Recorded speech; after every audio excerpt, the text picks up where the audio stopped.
Romain Dumas présentait ce lundi sur le pôle mécanique à Alès-Cévennes un des deux buggy DDX Made in Cévennes via son équipe RD Limited qui participe en janvier prochain au Paris-Dakar en Arabie Saoudite. C'est Gilles de Turckheim qui sera le copilote de l'Alésien. Ambitieux mais mesuré après une édition 2020 qui avait tourné court pour lui, même si l'autre buggy engagé catégorie constructeur privé avait fini le raid. J'espère vraiment qu'on va arriver à amener ces deux voitures au bout. Ça serait vraiment l'objectif. Tout ce qui est voiture, déjà, il faut forcément que ça soit beaucoup plus robuste, quoi. Ça, c'est évident.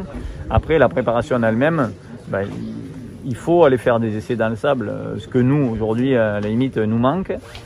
Pourquoi ? Parce que, à cause, comme j'ai dit, du Covid, on n'a pas pu aller. D'habitude, on va au Maroc, on n'a pas pu y aller. À l'inverse, les grandes structures type Toyota, BM, etc., eux envoient des voitures, par exemple, en ce moment même d'ailleurs à Dubaï, etc., où ils font du test grandeur nature. Nous, ça, on n'est pas capable de le faire humainement, financièrement, c'est forcément trop compliqué.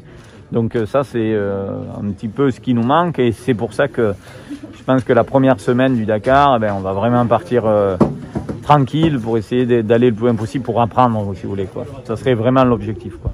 Une voiture privée qui se classerait en termes de chrono, ça serait une vraie satisfaction pour vous et pour le pôle mécanique? Oui, ça serait vraiment une satisfaction. Maintenant, c'est pour ça que si on arrive à faire quelques étapes, je dirais, avec des chronos, je vous dirais, dans les 10 premiers, forcément que j'en serais vraiment fier, même si ce n'est que quelques fois sur les 12 étapes.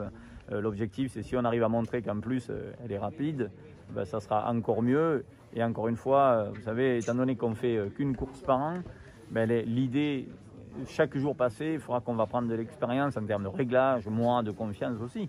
Et du coup, ça va être de plus en plus facile, quoi. Donc, on n'est pas dans un schéma 24 heures du Mans quand moi je cours où on ne peut pas perdre une seconde. Mais après, moi, le problème, c'est que je suis trop un compétiteur aussi pour me traîner et ne pas accélérer. Mais voilà, l'idée, c'est d'aller le plus loin possible pour prendre de l'expérience. Retrouvez tout France Bleu sur francebleu.fr.